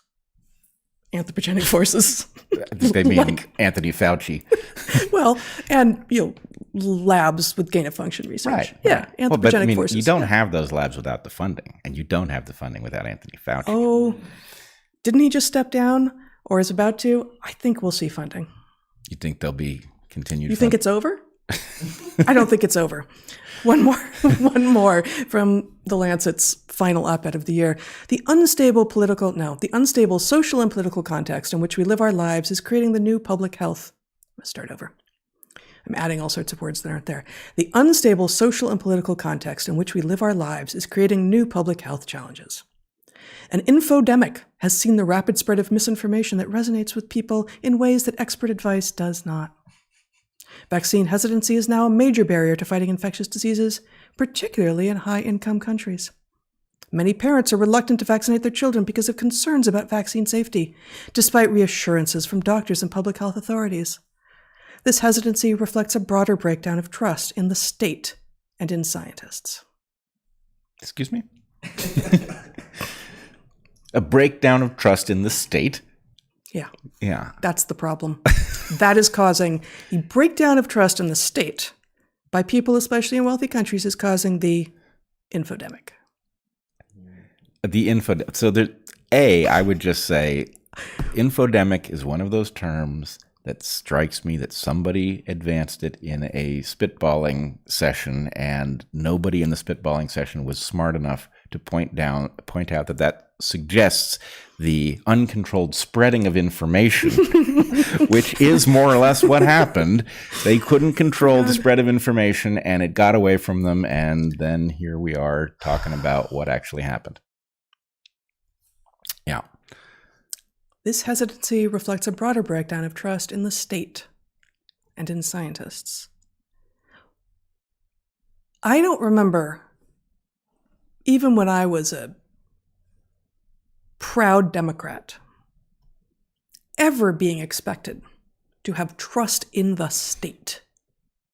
No. That seems like a really new and, cringy is the shallow end of the pool of what that is. Really bad suggestion that what we need is trust in the state and in scientists who say what the state wants them to say, which is the unspoken part of this. Well, they keep telling us this, right? I mean, it's amazing. I think it was this year that malinformation showed up as a form of terrorism, which you will, of course, recall is... it might have been 2021, but the years go by so fast. They do. They go by so quickly. But malinformation, as originally presented by the Department of Homeland Security, was things that were based in fact that caused you to lose trust in government. And that is a form of terrorism. I mean, they actually said it, right? Yep. So They did say that. Yes, they did. If the facts cause you to lose trust in your government, you're a terrorist. That's their point. And I'm not sure where we go from there, but it does seem like that's an indication of which side they're on. It does. Yes. That they're going to use the state in ways that will cause us to become factually disturbed at them, and then they're going to paint us as terrorists. That's pretty much the summation of the last couple of years. Yeah, it feels kind of accurate. Yeah. Yep. And I don't know. And the fact that the truth is not on their side is not helping. Right. It's maddening to them that the facts are on our side. That is really, I can imagine being troubled were I in their shoes, which I would never allow myself to be, but. Yeah. So I guess I wish that I had put something else together here to end 2022 on an awesome note. Oh, I didn't read the whole paper, but I actually didn't read the paper at all, but Science reports, I don't know why I trust them, but Science reports, you can just show this. So I literally have not read the paper that it's even reporting on. Glass frogs become see-through by hiding their blood. The arboreal amphibians store almost all of their red blood cells in their livers when they camouflage. So these are neotropical arboreal frogs. Isn't that so freaking cool? Yeah. Okay, so here we go. Yeah, and I haven't read the paper. I don't even, maybe the paper sucks, although either they do this or they don't. So glass frogs, this is clade of frogs that live in lowland tropical rainforests in the New World. And I've only seen one or two, maybe. They tend to be really high up, and they're cryptic. They're super cryptic. Like the pictures that you'll see of them like this make them look really not cryptic, but they're basically transparent, which is why they're called glass frogs. And so this new study, which again I have not read, I've only read the Science News version of it. Apparently, they divert their blood into their livers to help them disappear, and they spend the night with their blood in the livers when they're not moving around. Aren't they nocturnal? They spend the day. It's probably the day. They spend their Which would make sense because their camouflage is liable to be... during the day when they snooze on leaves. It would be pretty useless in the dark. So to go through all that effort. Yeah. And so actually, you know what it is? So I worked on two of like the only clades of diurnal frogs. So frogs poisonous enough to be out during the day and not get eaten. Yeah, they're flipping the bird at everyone and going like, you can't eat me. Totally. Too poisonous. But this is a little bit like the camouflage of Honduran white bats. Yeah, cool. Because Honduran... But they don't hide their blood in their livers, do they? No. I don't think so. Honduran white bats have the most shockingly white coats, which is strange because when you actually see them in their little tents, they look very conspicuous. But without shining a light on them in the darkness of their tents, their coats reflect green. They do? Yeah. Oh, I didn't know that. Yeah. So anyway, the idea of being camouflaged to hide in your roost during the day because you're out at night and day is when you're vulnerable seems to unite those two things. Anyway, that's cool. Yeah, it is cool. I'm trying to remember what the call of a glass frog. Am I wrong that it's almost like a glass being like a crystal glass being hit? Yeah, I want to say yes, and then I think that I sometimes conflated them with another clade, and so I'm not 100% sure. They were they were hard enough to locate, and there are a lot. There's a lot of frog call going on in a jungle at night. And I don't remember for sure. All right, well, that's definitely known. I just don't remember. And I want to say yes, but I feel like I often conflated them with a different frog. All right, well, different clade. We will seek it out. Yeah, or not. Oh, I will. Okay. I'm going to ask you about it then. Okay. Yeah. Okay. Well, that brings us to the end of 2022. I mean, not really. We've got, we've got like 9.5 hours left. Oh, are you kidding?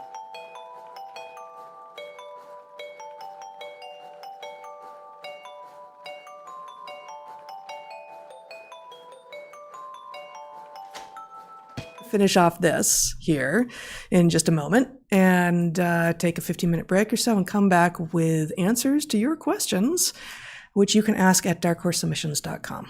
And last week, I think, we got to all of them, actually.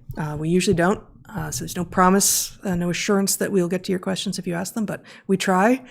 And if you have any logistical questions, you can go to darkhorsemoderator@gmail.com. Consider joining our Patreons, reading our book, Hunter-Gatherer's Guide to the 21st Century. It's about to be published in Czech. Actually, no, that's not true. It's now going to be published in Czech, but we don't know when. But the Chinese version is coming out soon. Yes, it is. Yeah. Okay. So until either 15 minutes from now or next year, be good to the ones you love, eat good food, and get outside. Be well, everyone.